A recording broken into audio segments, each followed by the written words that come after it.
Welcome to Catholic Audio Media Weekend. We don't do this every weekend. I'd like to eventually get that happening again. It depends. We have authors who contact us through various sources, but I want to start seeing if we can do this on a regular basis. But right now, we've got this special program with Lisa Hendey. And Lisa Hendey, I interviewed her, if you remember when we were back on radio and the podcast, I interviewed her back in 2022. She is a Catholic author, and she actually also, since that time, or actually during that time, come to find out, we're going to learn all about that, authored a series called Chime Travelers, and it's for the youth. The young of Catholic programming, where these Chime travelers, and we're going to learn more about it, meet various saints. Well, that series of books is now an animated series from Family Theater Productions. So we're talking with Lisa Hendey, and I'm going to start with, we had a little discussion before I actually started my program, and I always start the program with tell me a little bit about yourself. So we're going to start with that discussion because there is a big step between writing a book and putting together an animated series, which actually Family Theater Productions did, and Lisa was part of that process, which is great because many authors are not allowed to be part of that kind of a process. So let us go to our interview right away. This is Lisa Hendey and myself discussing Chime Travelers. You've got this project called Chime Travelers, and we're going to talk about this. And one of the first things that popped in my mind, which we can talk about later in the show, is here you've been writing books, and now we're going to talk about a series. That's a whole different kind of writing. Yeah, it definitely is. Definitely is. Well, let's begin with what I always do, as you may remember. Tell us a little bit about yourself. Sure. I'm Lisa Hendey. I live out here in Los Angeles, California, with my husband, Greg. We're going on 40 years of marriage this year. It'll be 40 years in May. So that's my life's greatest blessing. I'm a mom and a grandmother. I'm a writer and a speaker. I'm blessed to go around the country sharing the good news of the gospel in different ways. And now I'm a part of this wonderful project, Chime Travelers, and just life is full and happy and busy and different every day. So I love my life. I love reading and writing and traveling, and God's made a way for it all to come together. So I'm very blessed. Oh, that's wonderful. That's wonderful. And as you say, getting able to do what you like to do.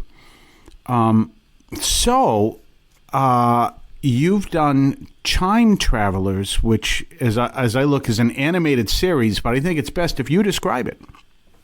Sure. So the series actually, which is now a streaming series, and we'll go into more detail on it, actually began as a book series that I created, and the first two books were actually launched all the way back in 2015. So I wrote the first two of 5 books in that series back then. It was published with Franciscan Media, which now is no longer in existence, but thankfully the books are with a different new publisher now.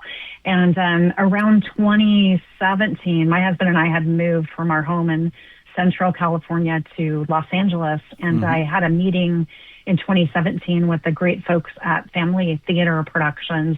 They're based in Hollywood, and we can talk more about them. But they expressed an interest in acquiring the rights for the books, which, talk about a dream come true for an author.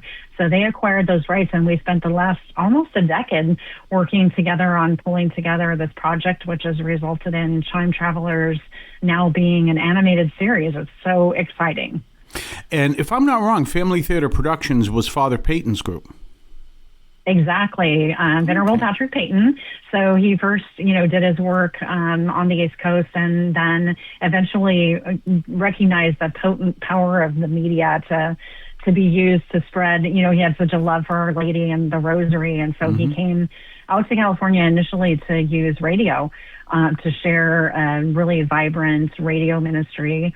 And eventually that blossomed into family theater productions, which in his day did movies and television and all kinds of media. Actually, also one interesting thing is their use of billboards around the country. But now they still exist in Father Peyton's spirit. And, Father Peyton coined that phrase, the family that prays together stays together. So I always feel like he's definitely the patron saint of Chime travelers. And I feel like he's definitely smiled down on this project and recognizes this fits perfectly into the mission of what he was trying to do back in the day. Well, I'm going to tell you something kind of interesting. When you talked about the billboards, the first thing I thought of was the billboards with that saying, the family that prays together stays together.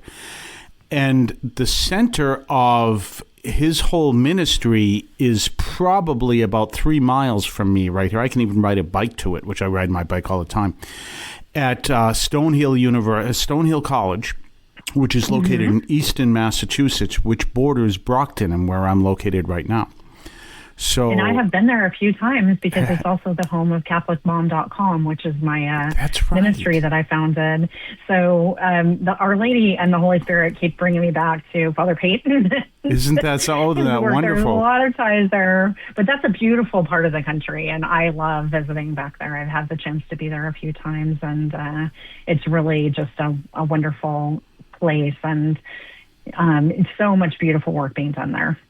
Well, just so people who may not know, I'm in New England. So we're here in Massachusetts, just south of Boston, which is where Easton is. And you're right, it's a beautiful area of the country, and it's right on the edge of the suburban, some urban, and the very rural. There are farms. I could throw a stone to them from one side, and the city is right behind me. So it's fascinating, that whole area, and Stonehill is right in the midst of that. Yeah, and I actually was there a few years back. It's kind of an interesting little thing, but I was training to do a very long walking pilgrimage with the University of Notre Dame, which is my alma mater. And which is, they're related to Stonehill. Yeah. Exactly, because of the Congregation of Holy Cross. Right. And I was there visiting while I was in training for that pilgrimage, so I've walked a lot of miles in that area. Wow. Oh, that's wonderful. That's wonderful. Now, so you, you've done you did this series. It's now you could call it an animated series. The cartoon probably doesn't do it justice, but it's animated, and it's about these characters. From what I can tell from the trailer, it's about these characters who visit these saints. Yeah, so I have to give a huge shout out to Herald Entertainment, which is the wonderful animation company that's behind the series, and they are so talented and so faithful, and so they work in conjunction with Family Theater Productions, which is the producer of the content, and the characters are Patrick and Katie Brady. They're a brother and sister twins, and they have the ability to travel in time and encounter different Catholic saints, and kind of the premise behind the story is that they're experiencing problems, very real kid problems in their day-to-day lives, and they travel in time. Kind of the impetus for their time travel is actually the ringing of bells in and around their Catholic church, and we have a lot of bells in our places, and so they travel back, meet a different saint, and learn a moral lesson from that saint that helps them to come back and resolve the issues that they're having in their lives. And so we call it Chime Travelers because of the ringing of the bells and the tie-in to the bells. Oh, that's a good point. I was wondering with the chime, and now I realize, yes. And, and the saints are quite varied. Yes. The first 5 saints that we look at, so the first 5 episodes of the animated series track the first 5 books that I wrote. So we begin with St. Patrick. We look at the life of St. Kateri Tekakwitha. we visit St. Francis of Assisi, then St. Clare of Assisi, and then the 5th episode is all about the Holy Family at the Nativity. So it's a wonderful kind of well-rounded group, and in the episodes include both Patrick and Katie having experiences separate from each other, and then in number 5 they actually Chime travel together to be there when baby Jesus comes into the world. Wow. And that's fascinating because, as you say, all the different kinds of saints, and just the kind of, as you know, Saint Kateri Tekakwitha lived 3 hours west of here.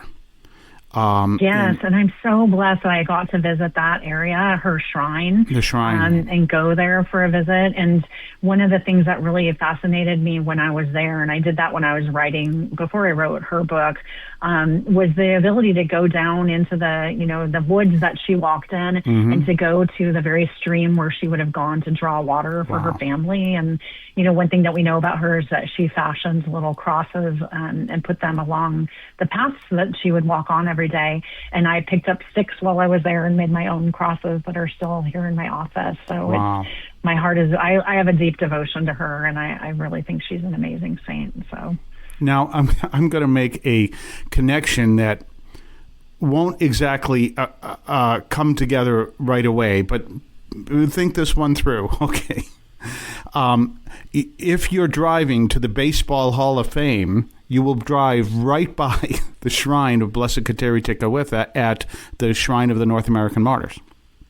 Well, there you go. That could be a summer vacation plan for there you go. Out there. And while you're there, go by the Family Museum of Prayer in Stockton and see. Go to that as well. No, there's a good. Do a whole tour. Yes, that's a good point, because it's a straight line, I think, from the Divine Mercy Shrine west through Albany to the Auriesville, where the North American Shrine of the North American Martyrs is, continuing to Cooperstown. There you go. Wow. And you can talk about that Catholic baseball player by the name of Babe Ruth. Was he Catholic? I didn't know yes, that. My was. dad would be rolling over in his grave if he knew that I didn't know that. But. That's fine. I think he'd get over it. Yes, he was. Yes, he was. Well, okay. So, you brought up these saints, and you bring this whole story, and like I said, these are very varied. What led you to put this whole series together? So it's really interesting. I'm a mom, but I also have quite a few nephews and one niece, and I was with one of my nephews, he's also my godson. We were preparing for his first communion celebration, and he and I were out in their backyard in Mississippi, and we were on the swing set. I remember this so clearly, and I asked him about his patron saint, St. Patrick. He's named for St. Patrick, but also for my daddy, and we have a lot of Patricks in my family. Mm-hmm. And I asked him what he knew about his patron, and he said, I know he wears green and he holds up a plant, and he didn't have a lot to say about him. So that day we sat on the swing set, and I said, what would happen if we could travel back in time and meet him? And we spun this whole little story. I love storytelling, and my dad was a big storyteller. And so we talked about, his life from that perspective that day. And then shortly after that, I was visiting with an editor friend at Franciscan Media who asked me if I had any book ideas. And I said, I've never written for children before, but this is really on my heart, that we have all these book series out there for kids that are about history. And could we do something that combines historical storytelling with a fun, time travel premise, and make this something that would be special for kids? And so they were really wonderful in supporting the project from the very beginning, and it's just really fun to see what's happened with it since then. I could not have imagined that we would be talking all these years later about an animated series that brings these characters and the lives of the saints to life. All started with asking the question, tell me more about your patron saint. Right. And I think, our kids have a hunger. I do a lot of school visits. I go out to a lot of schools, both in person and virtually, and go out to catechism classes and homeschooling groups. And I'm always talking about this phrase, we're a saint in the making. We're not there yet, but we're all, on our path to being saints. And the children, and also the adults that I minister with, we love the stories of the saints. They're real people like us. They aren't perfect, and there's something that we can always pull from their stories. And that's what we're trying to do with Chime Travelers, is really, invite the kids to not only know more about these historical men and women and children, but also the fact that they are invited to make our world a better place right where they are right now, so that we're trying to empower them to be saints in the making themselves. As you're saying, you were writing, for adults. So what's it like? What difference does you have to make? What changes do you have to make to write for a younger audience? Yeah, it's really interesting. So now my work has taken me, I initially started writing for adults. I've written the chapter books, which were the Time Travelers, and then I went on to picture books. I even did a board book. First of all, you have to be much more concise, which is not something that I'm very strong at. And then the next thing is that children will tell you exactly what they think. So if they are honest critics. So if they are inspired or entertained by something, they will let you know. And if they're not, they will let you know that too. So one thing that I really learned about in writing for children is that we always want to use, I don't know if I'm sure you do know the term agency. So we want to give our characters agency or control over the outcome of their situation. And as an adult writing for a child, you often have the tendency to give agency to kind of the adults, like, for example, the priest or the teacher of the children or their parents. But in the series, we're really looking to give the children, obviously within safe measures, as much control over the circumstances of their life and their problem solving as we can. So that was a big lesson to learn. And it's also something that I think really comes across in the screenwriting for the animated series as well. Did you write the screenplay? I didn't. The folks at Herald Entertainment are the scriptwriters. They're so talented. And I'm very blessed that as the author of the book series, when the books were acquired, Family Theater invited me to stay on board as a consultant. Oh, that's and I do story consult on all the stories. So that's really great because I am not a trained screenwriter. That is a whole craft that I'm very interested in, but I've never done it myself. And I hope that someday I will get to do it. But I get to weigh in on every script that is written, and not only to say sort of like, is this accurate to the life of the saint, or is this tracking in terms of entertainment or appropriateness for families, but also, would this be something that I could hear my characters saying or, experiencing? And so that's been a really big gift, because a lot of times with adaptations, if you've had a book that you've really loved and then you see the movie sometime, it's not necessarily always the same. And the screenplays here are not identical to the books, but they're very much in the spirit of the original series. And you make a good point. When I was studying playwriting at UMass Boston for about 8 minutes, I came to realize, as the professor explained, many times when someone buys a script, buys the rights to a script and then puts together a screenplay or a drama, a live drama, the impact or the input of the author ends with buying the rights. After that, they have no say whatsoever. And that's oftentimes very disappointing to authors, one of whom, as I understand, Stephen King did not like The Shining, and they're two different stories, is well known. So you understand, and so with you're allowed to have this input, and that makes a huge difference.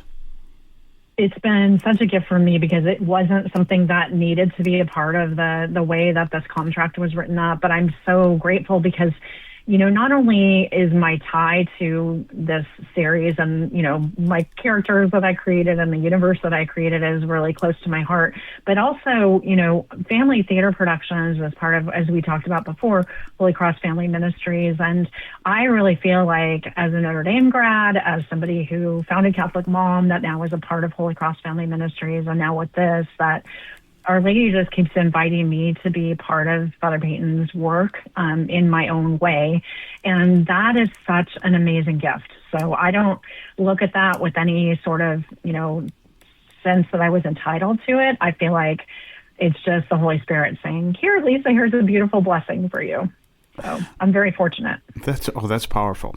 Now, what kind of research did you do? Well, I'll take the example of the first book and the first episode. The book is called The Secret of the Shamrock, and in the animated episode, we call it The Shepherd's Escape, about the life of St. Patrick. And, had I been a boy, I would have been named Patrick. So Patrick is always I'm the eldest of my family, and he is one of my two major patron saints. So I've always had a deep love for him, but I've been able to travel in the area of Ireland that he was, that he was captive in, and that he returned to spread the gospel. And it's kind of interesting because his life was such a long time ago that there's a lot of speculation about different places associated with him. But the one thing that we do have is his confessio, or his autobiography that he wrote. And so for the book, I really studied that and tried to take even a lot of the lines of dialogue are directly from the confessio, things that he would have said himself about his own life and captivity. And obviously that, gets changed in language for little ones. And the screenplay changed it a little bit too, but the heart of it is there.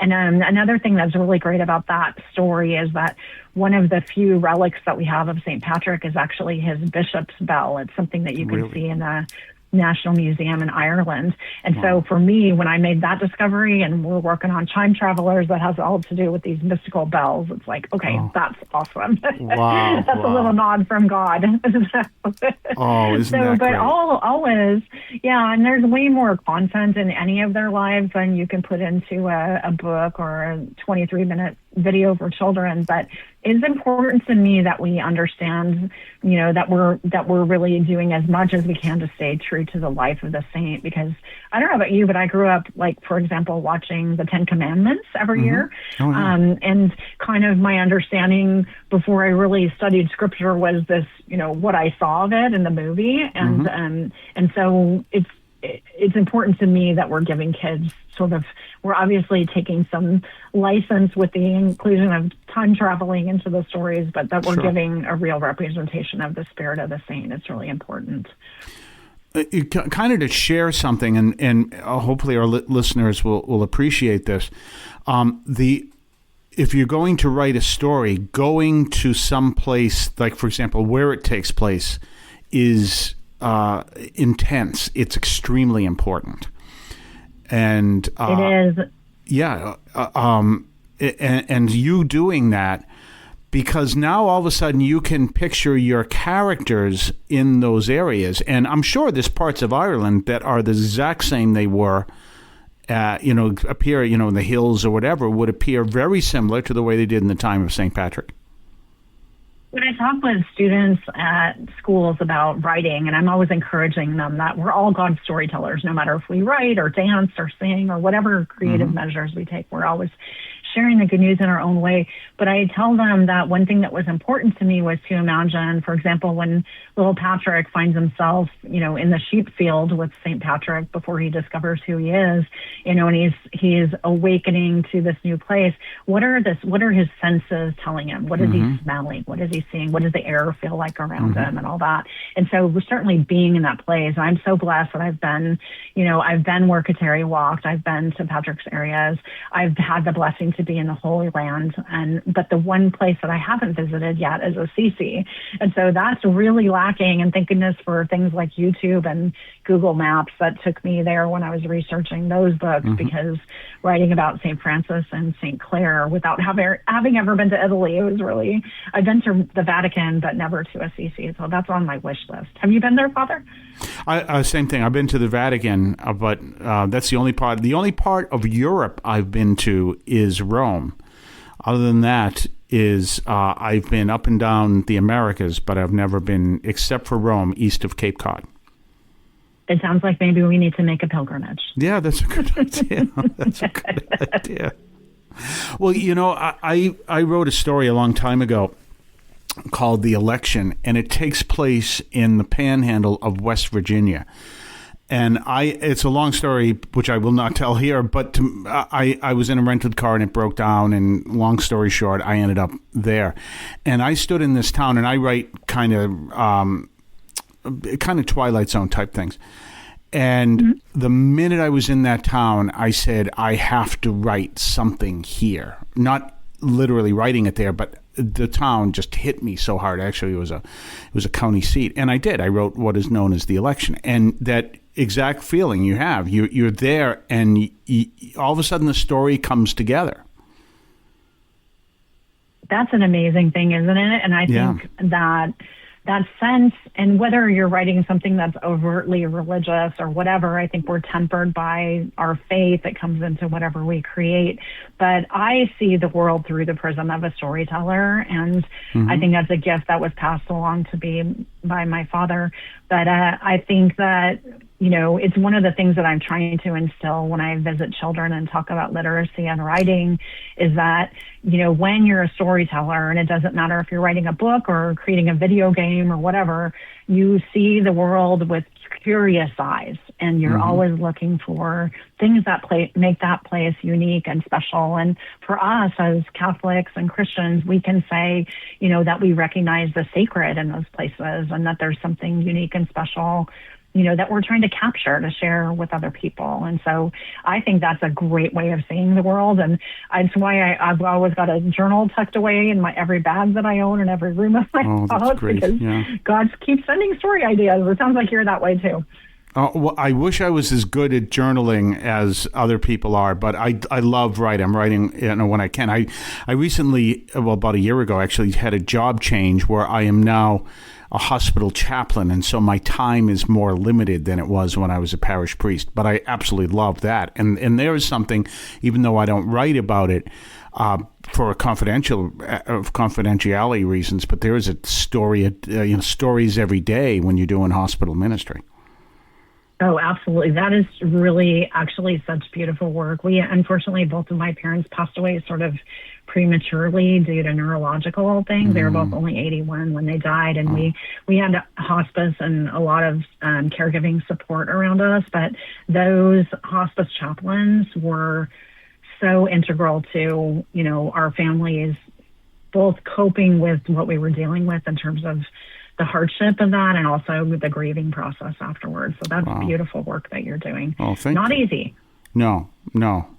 But, you know, one of the things that I'm able to share, and this fascinates me, is, and I basically, this is part of our Catholic teaching, is, you know, when someone wants to communicate a message to someone, you know, who is intubated, may not survive, in a coma, or whatever the case may be, I always say your angels can communicate that message, which is a very Catholic thing to teach. Yes.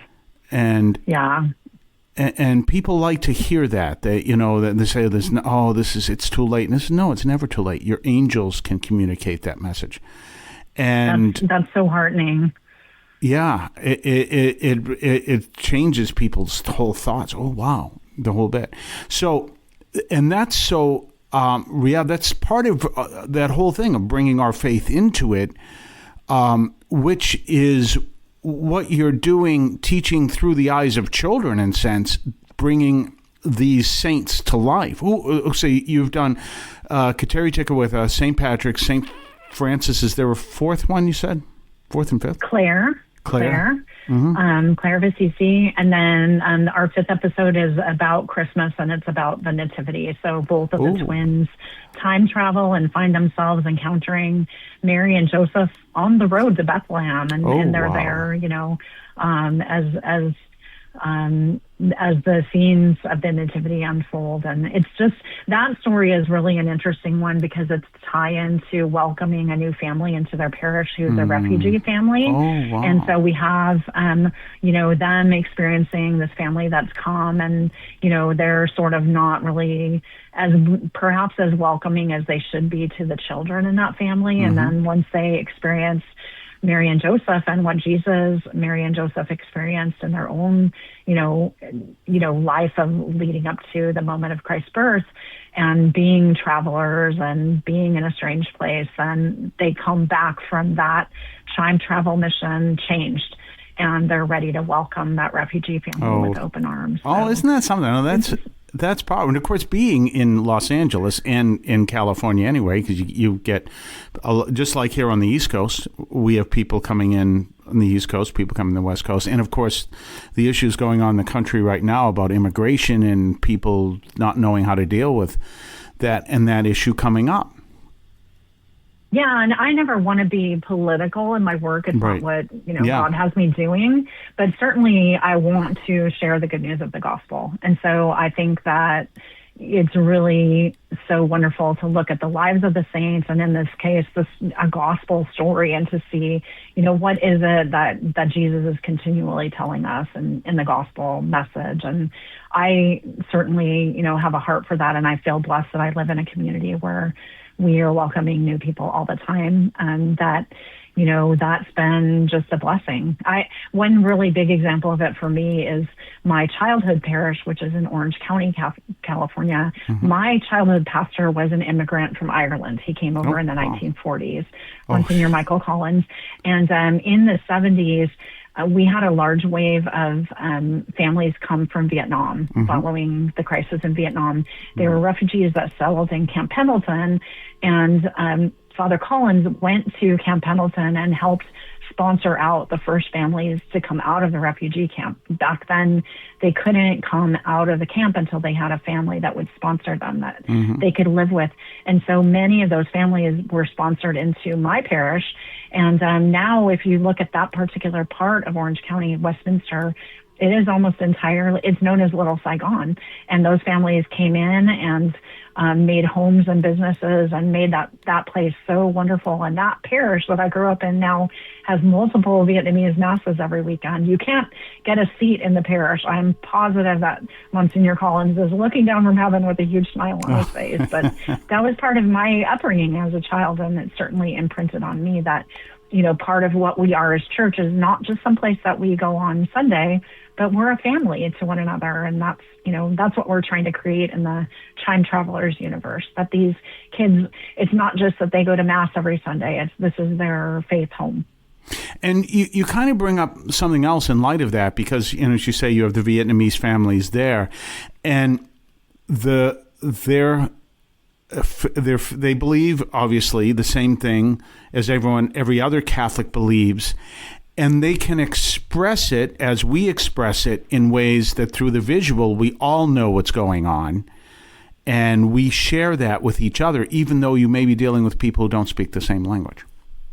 Yeah, absolutely. It's really interesting there because most of those families, that are there now, I think probably are fully bilingual by this point. But one thing that's really beautiful that's been added to the parish in recent years is a shrine, a grotto to Our Lady of La Vang, which is a Marian apparition that occurred in Vietnam. And then, the pastor, Father Collins, Monsignor Collins, he hated being called Monsignor, so I always default to the Father, but he couldn't stand it.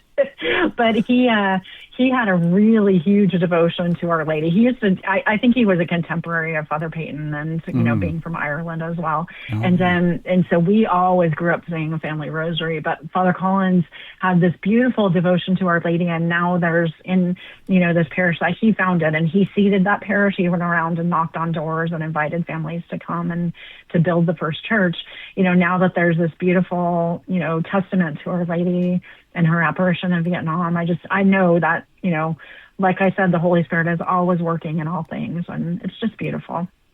And, I work in several languages. As I said, I've been up and down the Americas, and I've been to the Orient. I've been to Japan, Hong Kong, Hawaii, obviously. I was in the Navy, so if you're in the Navy, you do all those things. Oh, amazing.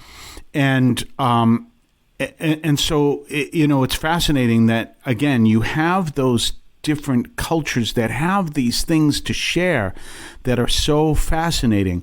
And I tell people all the time, even on my podcast, that my spirituality is very much rooted in Latin America, which is a little bit different than, it's the same thing. We all believe exactly the same thing, but there's a strong Eucharistic focus in certain elements of Latin America that we have here, but different. It's a different style.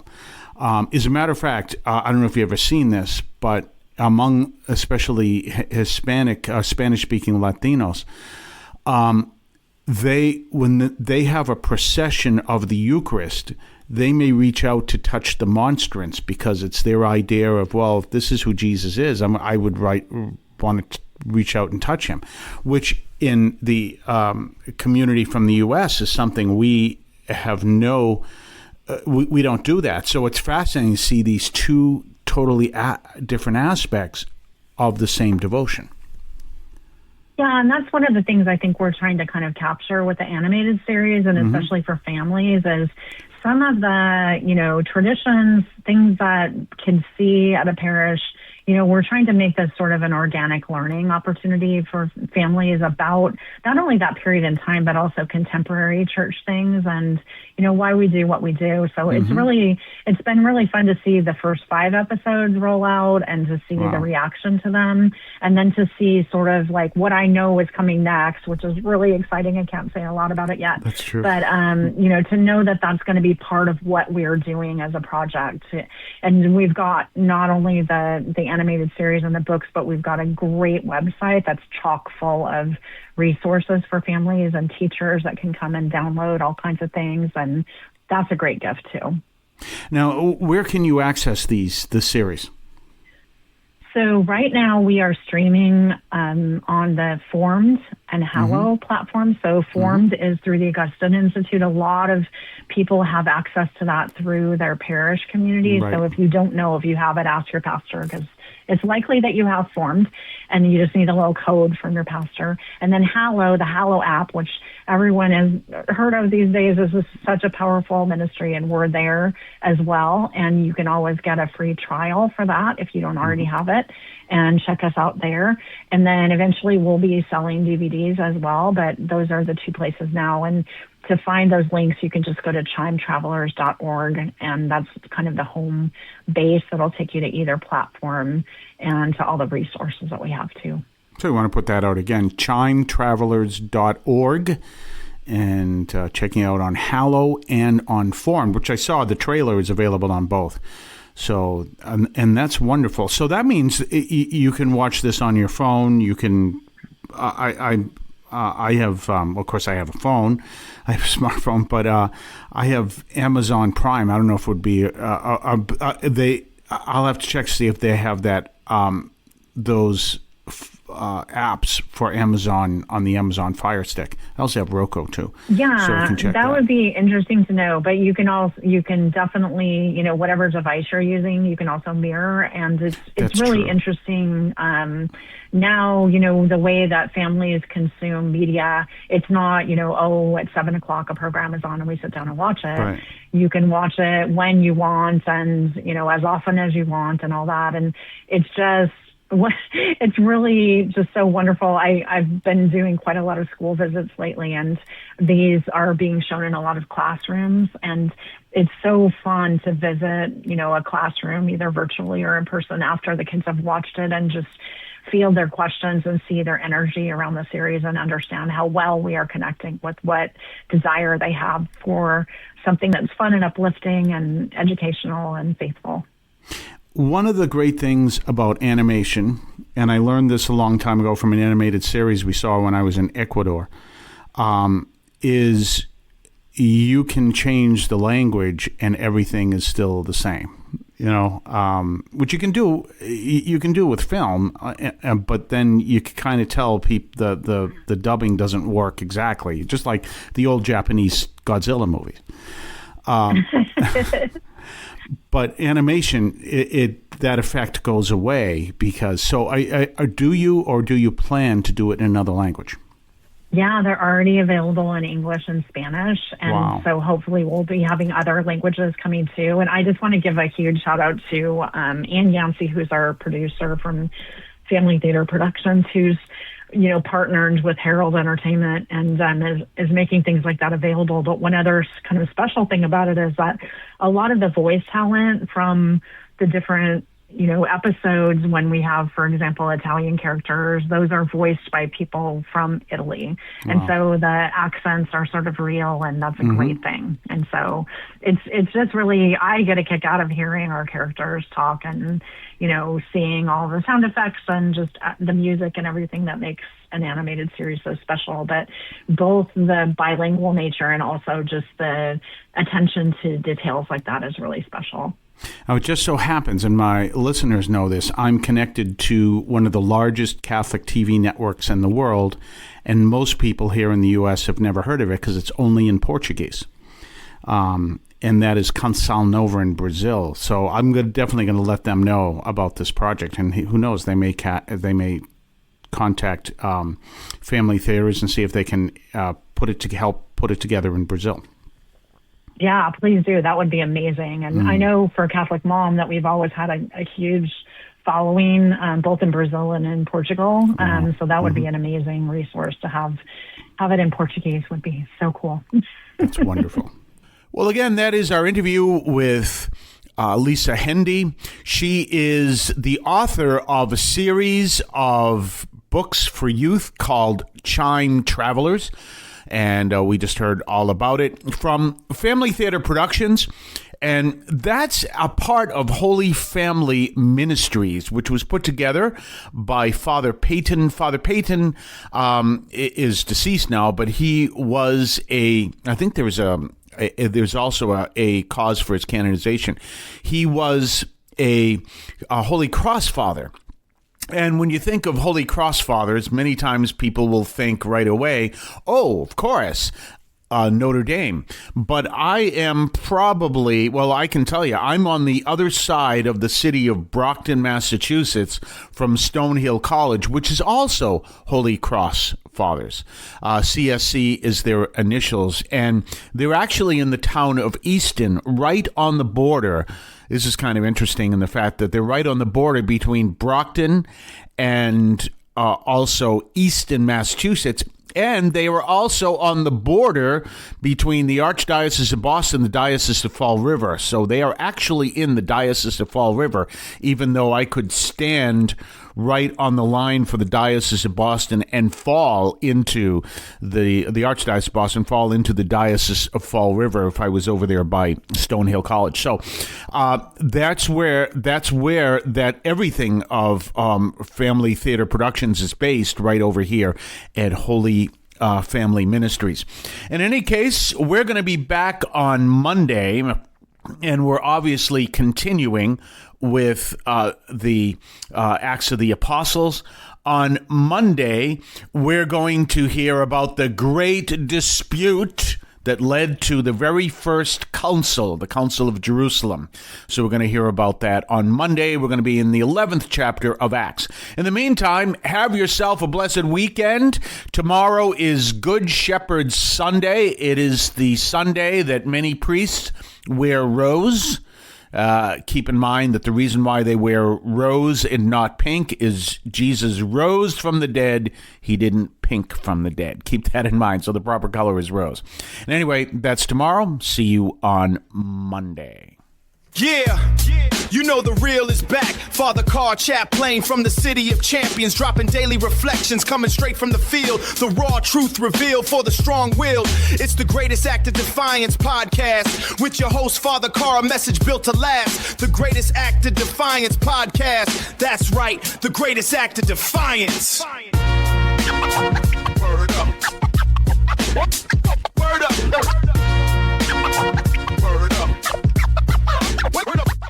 The Catholic teaching in this podcast is reflected and presented as accurately as possible. The opinions expressed are those of the participants and do not necessarily reflect those of the Archdiocese of Boston or any other institution.